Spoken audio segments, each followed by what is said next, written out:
and welcome to another episode of the BSN podcast. Today is Monday, October 3rd. Hope everybody's having a good day so far and a good rest of their day yesterday. Hope everybody had a good weekend. We are coming off a very exciting weekend in the world of sports. Jets with a big win yesterday. Victory Monday. So that is always a good thing. That is always an exciting day of the week here, as makes your Mondays a little more tolerable. The Mondays aren't very good to begin with. So Victory Mondays definitely help. Big win yesterday for the Jets. Giants also get the win as well. We'll get into it. It's kind of a football Monday, a recap of all the games that went on this week. And, you know, obviously this stuff cannot go without talking about the New York Mets as they blow the division. Go down to Atlanta, get swept in 3 games. DeGrom was not good Friday night. Scherzer was not good on Saturday. And Bassett didn't step up in the biggest game of the series last night. And the Mets get swept. So now the magic number for the Braves is 1. If the Braves win 1 game, they are the champions of the NL East, and they are get the first round bye, and the Mets will be playing Friday night at Citi Field against San Diego. It would have to take, I believe, the Mets would have to sweep the National. The magic number is 1. So either the Mets lose and if the Braves win, it's over. Braves win, the division's over. They win it all. Or they not win it all, but they might win it all, but they win the division. So poor job of the Mets. I mean, it really is. And you got to blame the pitching. There's no other way to put this. There's no other excuses. I know the hitting wasn't very good, but you were also going up against some of Atlanta's best. When your two stars go out there, your 2 guys that we've been talking about all season long go out there, you got them for games like that. You got them for games like that on Friday night and Saturday. You got them for series like that, and when they go out and lay a dud, that is a real disappointment. So Mets lose 3 games against the Braves. They'll be back in action, however, tonight. I assume a sparse crowd in Citi. The Nationals are in town, not a very good team. I just don't expect a very, very competitive game. I just don't expect it. So we'll see how it all plays out. To get things started here, though, Yankees will be back in action today. They'll have 4 games in the next 3 days to wrap up their season in Texas against the Rangers. So today's Football Monday. It's the recap. It's the day after. We'll get to the NFL recap the Jets, Giants, get to the other games as well, get into fantasy football, get you ready for tonight's game. Rams, Niners should be a good one, and then we'll close things out, as always, with the New York Sports Update. Mets, first game of a 3-game set tonight against the Nationals, and the Braves, got them in my head, and the Yankees are back in action tonight. First game of a 4-game set in 3 days against the Rangers. They open up tonight's game, then tomorrow will be a day-night doubleheader, and then Wednesday for the entire league will be the last day of the regular season, and then it's postseason time starting on Friday with the wild card 3-game set Friday through Sunday. So looking forward to all that. Great time of year. All right, so with all that being said, let's get right into it. This is the BSN podcast, and let's get into it. So another weekend of football is in the books. We closed it out tonight with the Niners-Rams, which I'm looking forward to. Should be a pretty good game. McVay has not really had answers for the Rams in his career as their head coach, or has not as answered for the Niners, rather, as his career as a head coach. So it should be an interesting matchup between the 49ers and the Rams tonight. Jimmy G, Deebo Samuel, can they take down Matthew Stafford, Cooper Kupp and company? We shall see. They will be home for that game. I had a bounce-back week on my game picks. I went 12-3. If I get the win tonight, I go 13-3. So a bounce-back week, which was good. If I'm now 34-29 overall, coming off of a week in which I went 5-11, was a much-needed bounce-back week. I am now 5 games above 500. If I get tonight's pick right, I will go 13-3 on the week, which will be a much-needed bounce-back week after what took place last week, which was a 5-11 week where I couldn't pick anything right. So we shall see how tonight's game plays out. I'll get you that in a little bit. But we got to start the show today with the New York Jets. And we'll get to the Giants and we'll get to the NFL recap. And as you can see, rocking the Namath jersey today. It is a victory Monday for the New York football fans with the Jets winning and obviously the Giants as well. Jets improved to 2-2. Giants get to 3-1 with a nice victory over the Bears. A wild one. They had to run some Wildcats. Saquon in there a little bit at quarterback with Tyrod going down, Daniel Jones going down, both of them coming out. It was a weird game. It was odd, but it was a typical Giant win this year where it wasn't completely pretty, but they found a way, and that's kind of been the Giant way this year. But we start with the Jets, and yesterday was a phenomenal victory for the New York Jets. You go on the road, a tough road environment, and you get the job done. And was it pretty? No, there are definitely things that you need to clean up. from yesterday's game. There's no doubt about it. But yesterday's what you want to see out of a young football team. That is exactly what you want to see out of a lot of rookies, young football team that is the New York Jets. That is go on the road, tough road environment, a solid Steelers team. No, their defense isn't good, or their offense isn't good, but their defense is really good. And led by your quarterback, your franchise guy in his second season, the guy in his first game, that being Zach Wilson.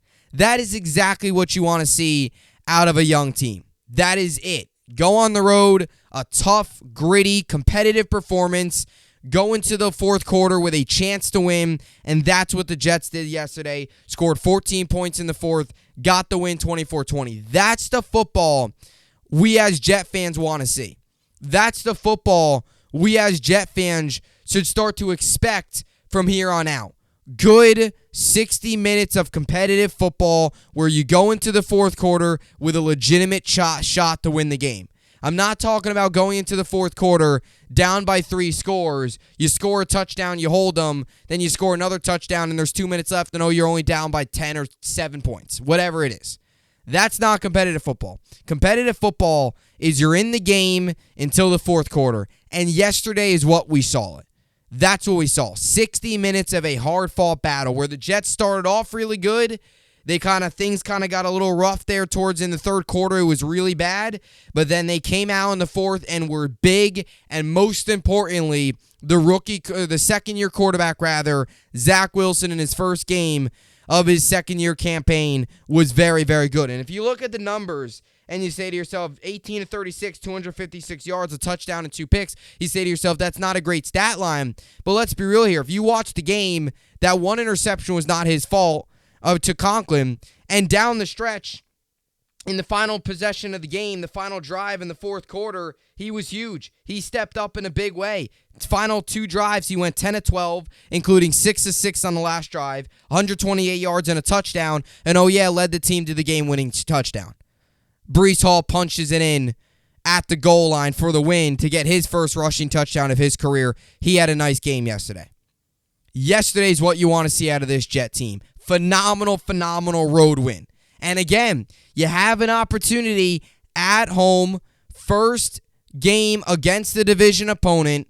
You're at home. You have an opportunity to get above 500 before you head on the road for 2 tough games in 2 tough road environments in Green Bay and Denver. I know both those teams, Green Bay's offense seems to start to click. I know, Denver, their offense is really struggling, but their defense is very good, and it's a tough place to play. Also, you got the high altitude, so they do always have an extra home field advantage. We went into there last year. It wasn't pretty, so it's going to be a tough couple matchups for us. It's going to be a good challenge for this young team. So you have an opportunity to get a win this week to get to 3-2 before you head on the road for those 2 tough road games. And then you get, 2 more home games, and then it's the bye week. So this is a big game coming up. This is an opportunity to really make a stand. And Saleh has mentioned it again today in his press conference, winning in the division. Take this win, enjoy it, move on, get ready for Miami, and man, oh man, you got a winnable game coming up. But back to this game and back to kind of the AFC North.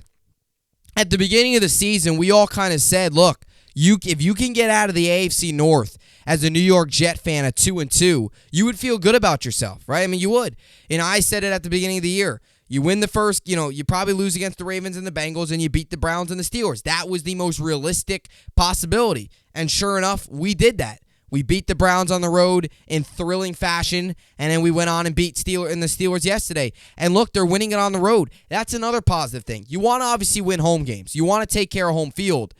But it is pretty cool to see a road team or to see a young team go on the road, some tough environments. I mean, Cleveland and Pittsburgh are not easy places to play. It's not like we're talking about going to Houston and some other random team where there's nobody that shows up to the games.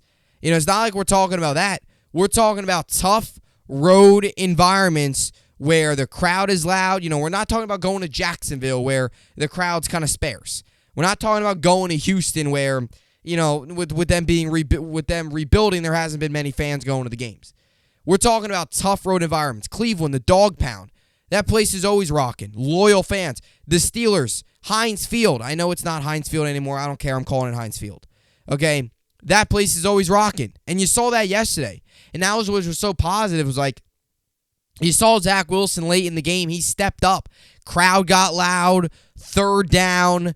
Tough road game. That is why you draft a quarterback number 2 overall. And they kept mentioning that yesterday on the broadcast. And look, I'm not calling Zach Wilson a Hall of Famer. I'm not. There was throws that he did miss, no doubt about it. There was definitely plays that, the interception before halftime and then the Carl Lawson penalty, that can't happen. Again, there was things in his game. The penalties have got to be cleaned up. No other way to put it. It's inexcusable. The Carl Lawson penalty at the half can't happen. I know, it was a bang-bang play, but look, it's the NFL. You got to realize this stuff.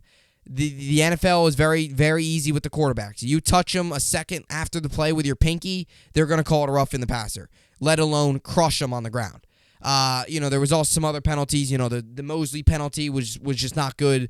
Again, that one Wilson interception wasn't good again, but it was clutch. And they kept saying it on the broadcast. This is why you draft a quarterback.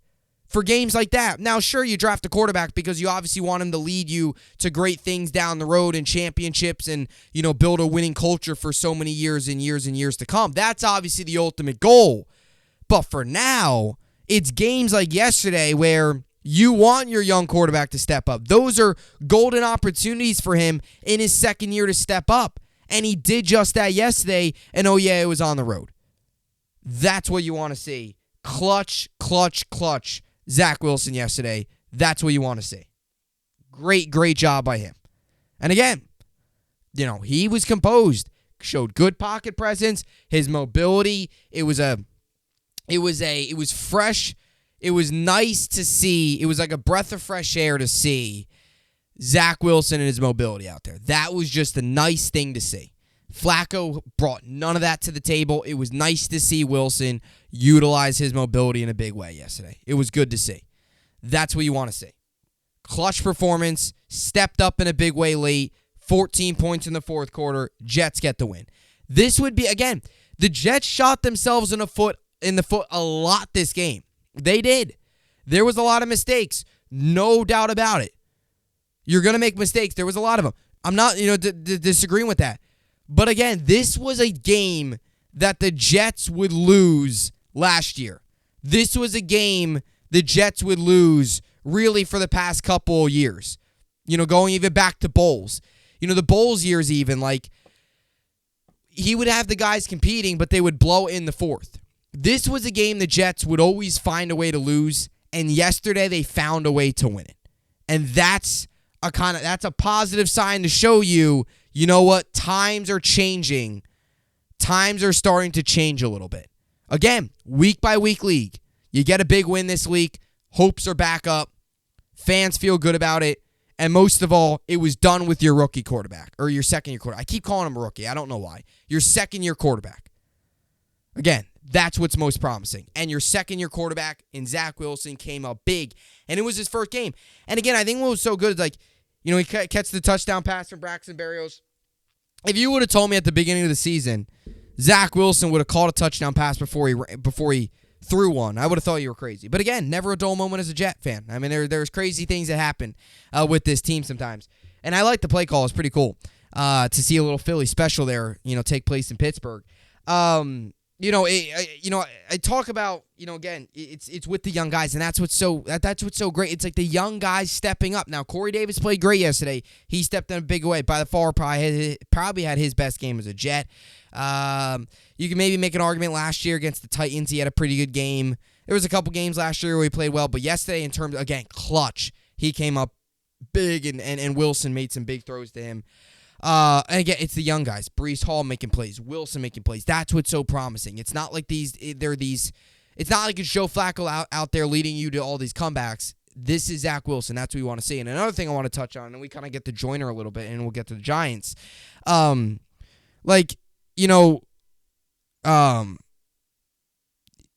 Wilson, it's his first game back, right? And to start the game, he was really pretty good. Then that second and third quarter, things started to stall a little bit. And then in the fourth, things started to really ramp back up. That's what you want to see in his first game back. Sure, you want him to see him play 4 good footballs all the time. Yes, but it was good to see him get better late in the game.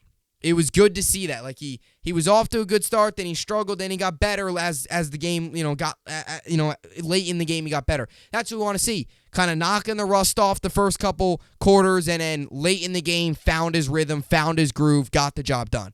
That's a positive. I'd rather that than him start off playing great and then just stall in the second half, and it's like he played great to start, then he just didn't do good. I rather struggle a little bit out of the gate, but by the end of it, he was firing at all cylinders, and that's what we saw. So really good. Was really proud of the way Wilson played for his first game back. Again, his first game back.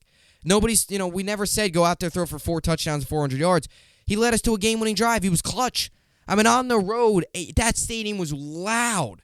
3rd down and 6, 3rd down and 8, third downs, tough throws to make, and he stepped up and made the throws in big moments. That's what you want to see. Joyner had a great game. Defense was solid as well.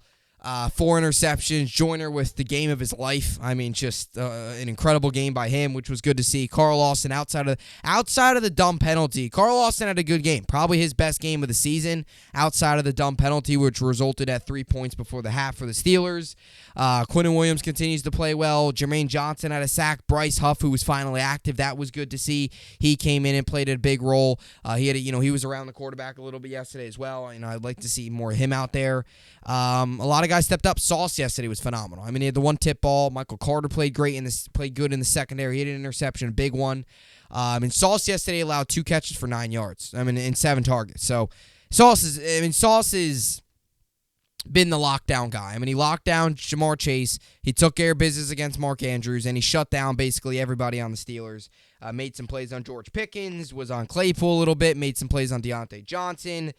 I did my In the Trenches pod that I do for the Jets, and I said on Saturday, contain Deontay Johnson, and they did that. Deontay Johnson yesterday had 2 catches. He had 11 targets, or 8 targets. He had 2 catches yesterday for 11 yards.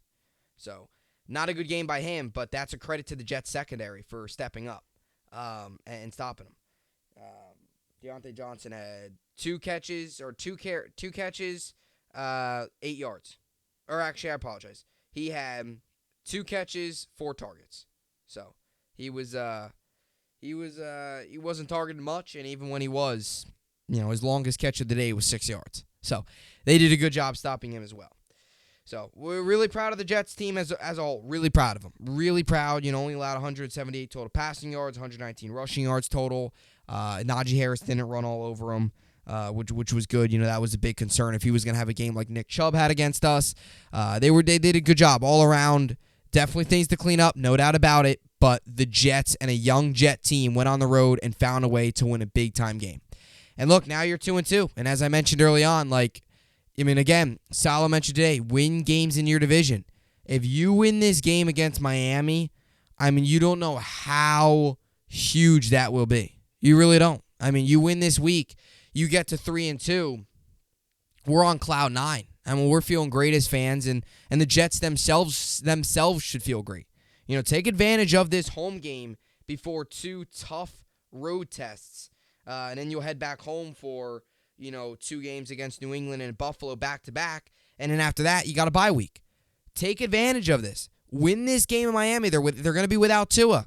He's officially ruled out, which is a good news for him and good news for the Dolphins that he's maybe hold on.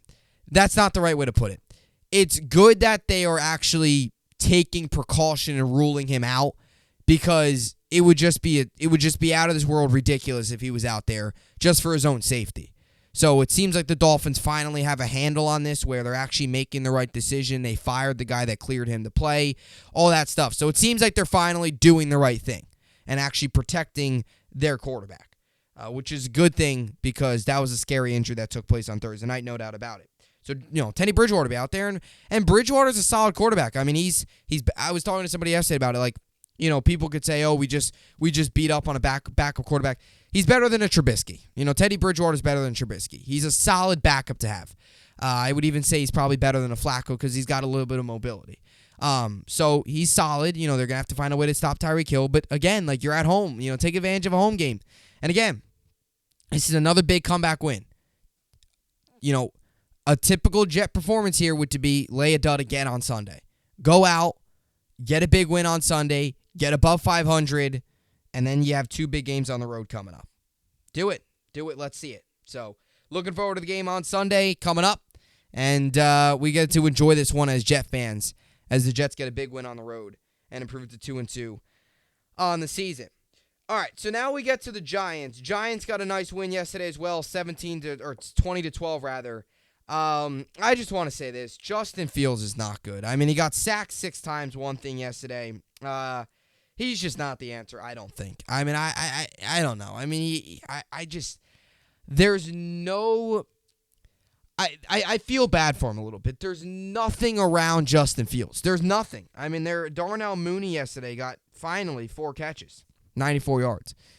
I mean, there's just no pieces around Justin Fields. And you hear the small rumblings that he's a little frustrated with the Bears, and rightfully so. I mean, I don't blame him. I mean, they haven't done a good job building around him.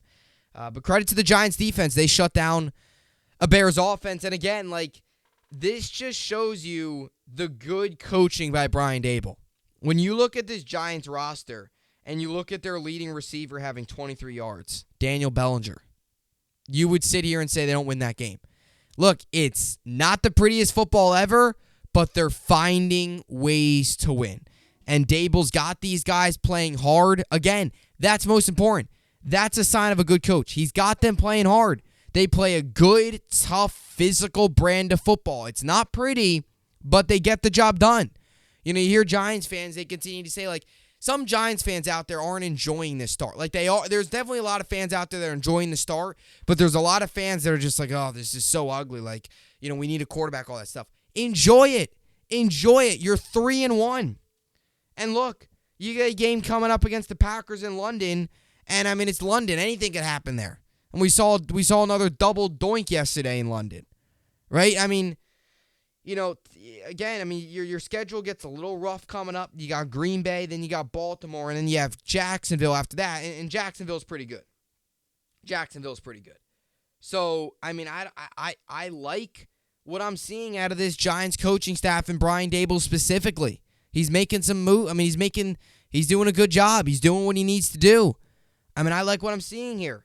Again, it's not pretty, but they're getting the job done. Defense has been very good. I think a lot of Giants fans got to give credit to the defense, because I know the offense has been the main focus, and rightfully so. That's your quarterback, Daniel Jones. But the defense has been very good. You got to give credit to Wink Martindale. This is kind of what you expected. It's been even better as advertised, I think. And again, you talk about accountability. This team has all of the coaches have they have accountability. There's a lot of just good things with this coaching staff. There are a lot of really good things. And again, I said this at the beginning of the year. You could tell Daboll wants to win. He wants to win now. It might not be, this team is not the most talented team ever. There's definitely, some things that need to be fixed without a doubt. But, the fact that he's finding a way to win with this just shows you how good the coaching staff has been and how good they're capable of being, even with a better roster than this. And I think that's what's most exciting about this Giant team. But what's crazy yesterday is you get the Daniel Jones goes out. So he gets out, he gets hurt. Tyrod Taylor then gets hurt. So they got to run Wildcat. And I mean, Saquon Barkley yesterday was just unbelievable. 31 carries, 146 yards. He's back. I mean, Saquon has been the best player on the offense. You can make the argument he's been the best player on the team. He looks like the Saquon his rookie year. He looks like the Saquon prior to the injuries the past couple seasons. And I think a credit to it is, number one, Andrew Thomas has been great. The offensive line hasn't been great in pass protection, but Barkley's finding holes in the run game. And I also think, look, they're feeding him the rock. I mean, they're getting him the ball, and I think that's also credit to the coaching again. Daboll knows how to run an offense. This isn't no Joe Judge, Pat Shurmur, Ben McAdoo garbage where they're doing a bunch of stupid stuff. Daboll knows how to run an offense. Daboll knows what he's doing out there, and he knows what he's doing in terms of, running the ball at the right times, feeding the rock, going with the momentum, going with the flow of the game. And that's what's really elevated Barkley. And I think you kind of saw that coming a little bit. Again, the biggest thing with Barkley, it's not that he doesn't have the talent, it's the big injury. That's the injury. It's been the injuries.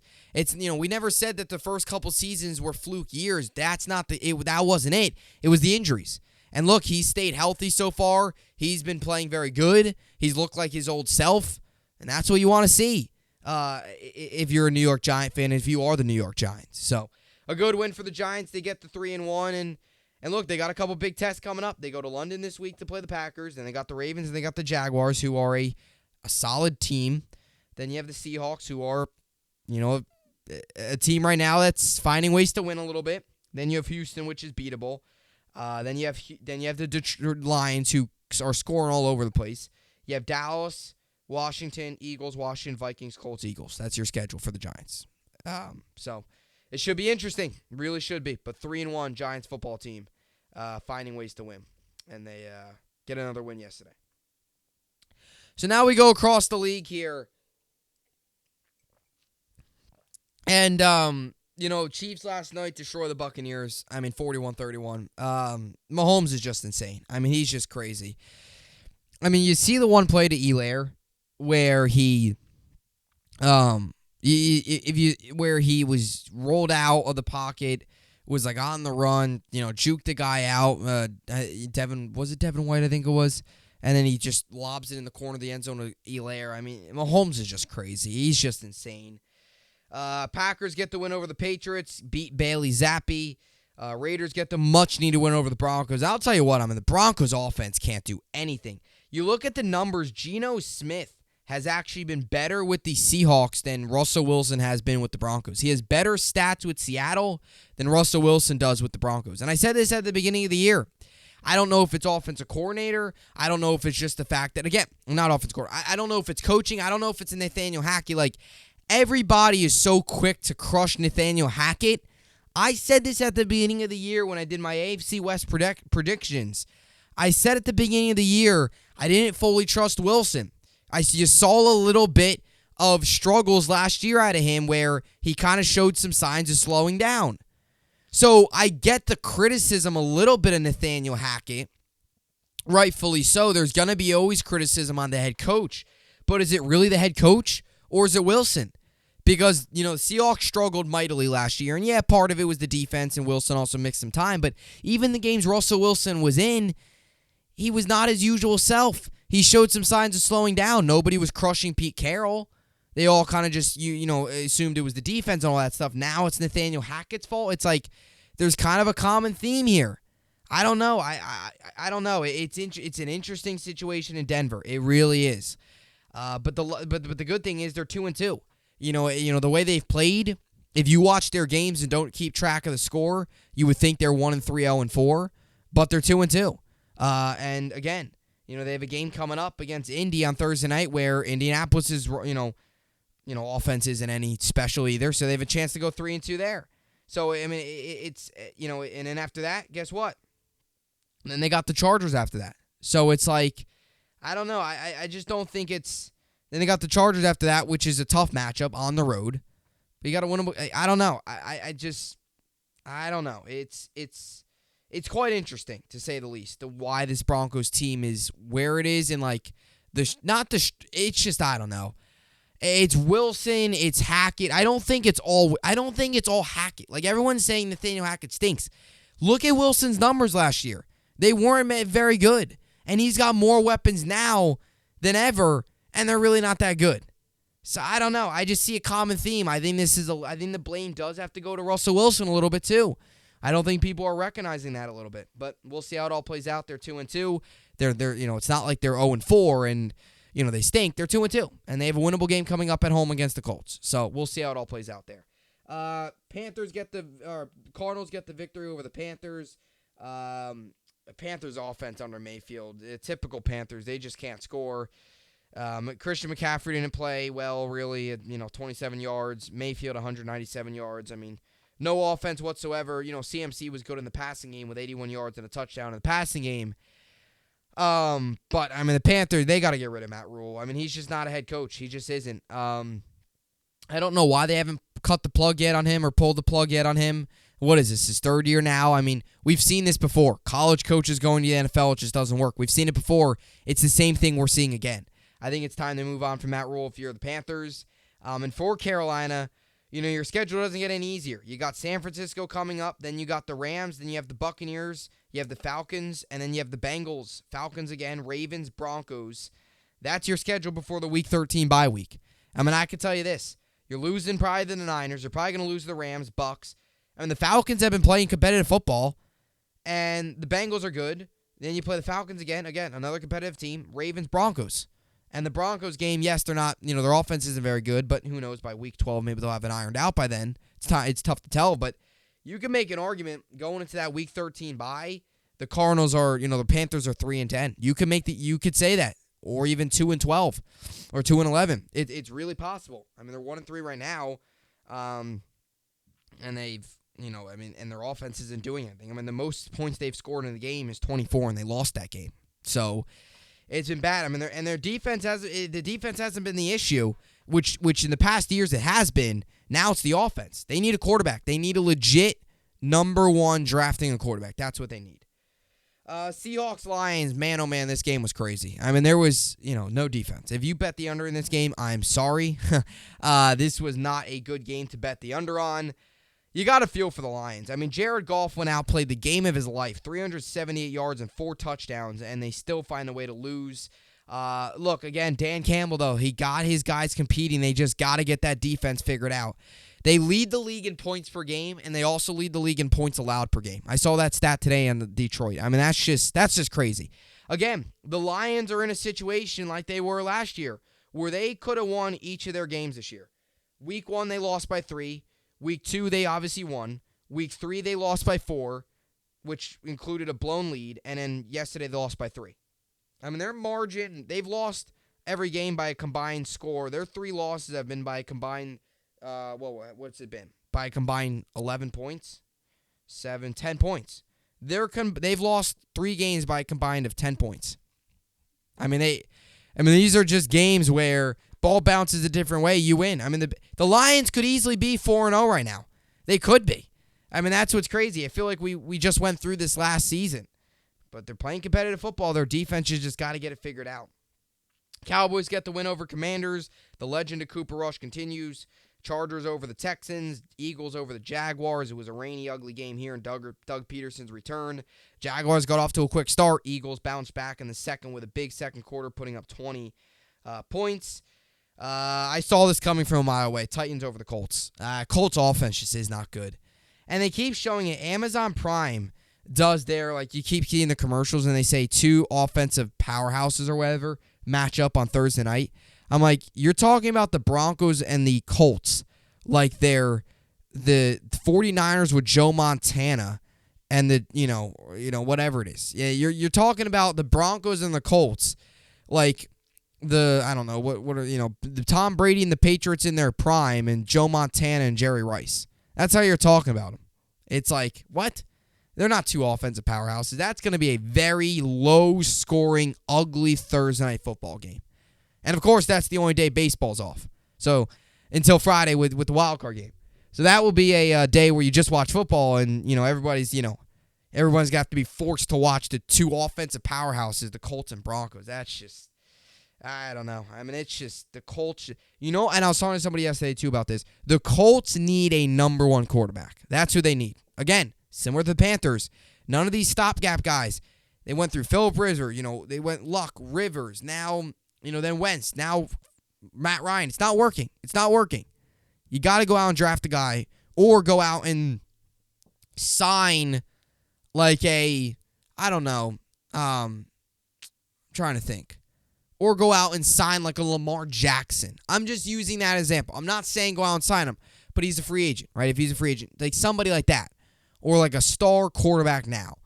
Not one of these older guys like a Phillip Rivers or a Carson Wentz who's or a Matt Ryan who's out of his prime. Not one of those guys, right? I don't know.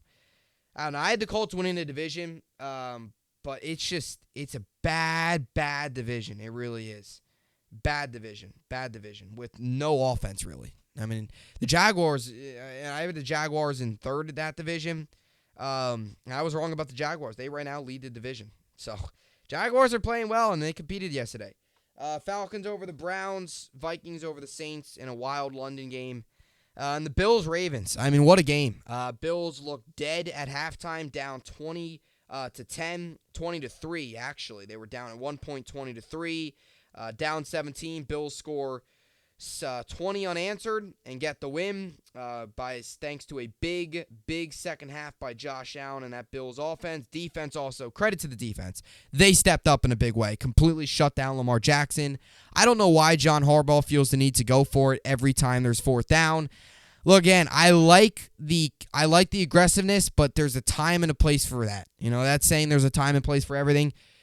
When you're at fourth down and you got a hot Bills offense and a team that's playing well and they got a lot of momentum, due to their success in the second half, the last thing you want when you finally get some momentum back, I know the analytics say it, but when you finally get some momentum back, the last thing you want is to give it right back to Buffalo, and that's exactly what the Ravens did. You knew Buffalo was going to march down the field and win the game right after the interception. You just knew it was coming. But big credit to the Bills defense, and Jordan Poyer had a huge game. He ended up getting hurt. I don't know what the status is on him, but he had a big game. Bills defense, again, adversity, a lot of injuries, but they found a way to, just absolutely shut down a Ravens offense that looked really good for the first two quarters of football. They found a way to shut them down in the second half, and that's good to see. So, good win for the Bills as they get to 3-1 on the season, and now they will face up against the Steelers at home next week, and most likely they'll get Kenny Pickett in his first full game. So we'll see how it all plays out. As for tonight, you got the Rams and the Niners. Niners come into this game 1-2. Rams come into this game 2-1. Niners are 2-point favorites. The over-under set at 42, 8:15 Eastern on ESPN. Something about Sean McVay and not being able to beat Kyle Shanahan and the Niners, especially at home. I got to admit, I like the Niners in this one. I'm rolling with Jimmy G. Am I fully confident in this pick? No, but I'm rolling with it because history tells us Jimmy G, I'm buying in. I need Deebo Samuel to get me points, so I'm going to be rooting for him in the Niners anyway. I also need Stafford to get me points, but I'm going to lose in that league anyway. I'll get to that here in a second.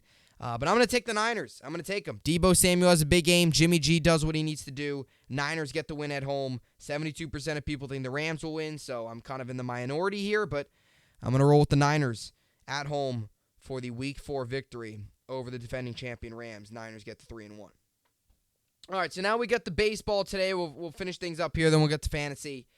Royals, Guardians, Cardinals, Pirates, Braves, Marlins, Cubs, Reds, Blue Jays, Orioles, Red Sox, Rays, Diamondbacks, Brewers, Phillies, Astros, Twins, White Sox, Angels, A's, Giants, Padres, Tigers, Mariners, Rockies, Dodgers. You got Mets, Nationals tonight. Mets come into this game fresh off the 3-game sweep against the Braves. On the wrong side of a 3-game sweep. They're 98-61. Nationals are 55-104. The Nationals got Chris Abbott on the mound. He's 0-4 with a 5.11 ERA. And the Mets got Carlos Carrasco on the mound. He's 15-7 with a 3.95 ERA. Over-under set at 7.5, 7:10 Eastern.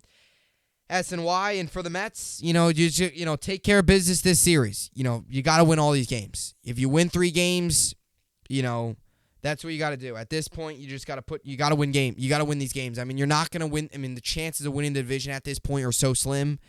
But if it does so happen where the Braves do start to struggle and kind of get caught on a hangover here, these are games you have to win. So, look, the Mets did it to themselves. I mean, the Braves are going to win the division now. They got to win one game and they'll be in. And then the Mets will have to face up against the Padres in the wild card, which makes your life a whole lot harder as a Met fan and as the Mets in general, because you got to go through San Diego, which you'll be at home, but it's the 3-game wild card series, and you just never know. Baseball's weird like that. You always want to try to avoid the wild card. I know it's 3 games now, but the wild card is something you always want to try to. If you can win the division, you got to take advantage of it. You just do. But then you got the Dodgers. You could have waited to face the Dodgers in the NLCS. Now you got to face them in the NLDS. So you have to figure out pitching against San Diego. Then you got that gauntlet of the Dodgers lineup. It's not going to be easy at all, and it's going to be out in LA too. So West Coast, East Coast, all that stuff. It just doesn't make for a good situation right now for the Mets. So we'll see how that plays out. As for the Yankees, the only real thing they're playing for now is if they go 3-1 in these final 4 games, they get to 100 wins. So it's definitely likely they get to 100 wins. You got to find a way to win 3. Win 3 of 4 in this series, you get to the 100-win mark. We shall see. They're 97-61. Rangers are a bad, poor, just a really, really just underachieve of a season for the Rangers. I mean, a lot of expectations going in with your big offseason additions of Simeon Seager. We'll see if they can. We'll see how it plays out there. But they're 66-92. Yankees got Luis Severino on the mound. He's 6-3 with a 3.41 ERA. And the Rangers got Martin Perez on the mound. He's 12-7 with a 2.93 ERA. Over/under set at 8, 7:05 Eastern. MLB Network. All right, now time for fantasy football. I'm going to try to be quick with this here as we're already 40 minutes in. As for fantasy, I'm currently winning in one of my leagues, 160 or losing 164 to 109. So I need Matt Stafford tonight. What's the score? 164, 109. So 164 minus 109. I need Stafford to get me 56 points if I want to win. So 56 points for a quarterback. I mean, Tua did it the other week. He got what? How many points did Tua get? Tua got. I forget. He got like. Did he get? Tua got. Let's see. Tua got 57 when he threw for 469 yards and 6 touchdowns.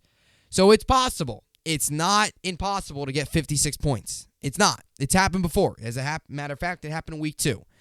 Is it going to happen? Are the chances of it likely? No. But, it'll be interesting to see how that plays out. Deebo Samuel's a good play tonight. If you're figuring out between a guy like a Brandon Ayuk or maybe somebody like a Brandon Ayuk could be a solid addition. He could be a guy to look out for. I don't like either defense in this, really. If I had to choose one, it'd probably be the Rams just because, I think the boom-bust potential of the Niners offense is probably larger. But I do like, a guy like an Ayuk tonight could be a solid asset. Obviously, if you're going to start Deebo Samuel, if you have Jimmy G and Stafford on your roster, I go with, Stafford. In my one league, however, I have Deebo Samuel and Cooper. I have Deebo Samuel tonight. I'm currently winning by 8. So I have Deebo Samuel tonight, and my opponent has Cooper Kupp. So I'm winning by 8 right now, 69-61.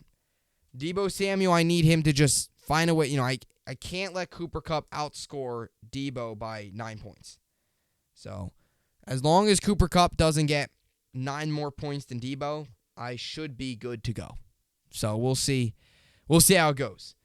But yeah, that's what I got for fantasy. Again, not a ton. I mean, Ayuk, you could go with a guy like him. Another guy that's, had a solid season. Kind of waiting to blow up a little bit. Obviously, if you got Cooper Kupp, throw him out there. If you're looking at a Rams team, Cam Akers. If you're trying to decide between a guy like a Cam Akers or Darrell Henderson or somebody like that, or, a running back like an Elijah Mitchell, I'd probably go with Elijah Mitchell, or, a guy, Elijah Mitchell, obviously on IR now, so you can't go with him, but a guy like with Elijah Mitchell being out, I mean, a guy like a Jeff Wilson Jr. could be an option, any of those guys, so, sorry, for those of you who just heard that, Elijah Mitchell, I meant to say on IR. I brought up his name and didn't say IR. So Elijah Mitchell's on the IR, so Jeff Wilson gets more reps now. Deebo, obviously a bigger play in the running game as well. Ayuk too. All those guys are possible options, for the Niners tonight. If you're trying to decide between like a Jeff Wilson or like a Darrell Henderson, go with Henderson. Or Cam Akers, I'd probably go with Akers, or maybe Wilson, I don't know. I mean, it could be one of these ground and pound type games because the Rams do have a strong secondary, but it should be interesting. So we'll see how it all plays out. And as for fantasy baseball, I'm currently winning in my main league, or losing in my main league, 338-292, and winning in my other league, 622 to 464. So we'll see how all that plays out, but looking forward to the game tonight. Yankees, Rangers, Mets, Nationals. A little bit of Monday Night Football as well to close out Week 4. Niners, Rams. Good NFC West matchup in Santa Clara, California, or wherever they got their stadium at. And, should be a good one. So, as always, you know the drill. Been doing pods every other day, so look out for one on Wednesday. Obviously, if I can get one in on a Tuesday, I will, but usually it's just, every other day now, Monday, Wednesday, Friday. So, as always, hope you enjoyed it, and thanks for watching.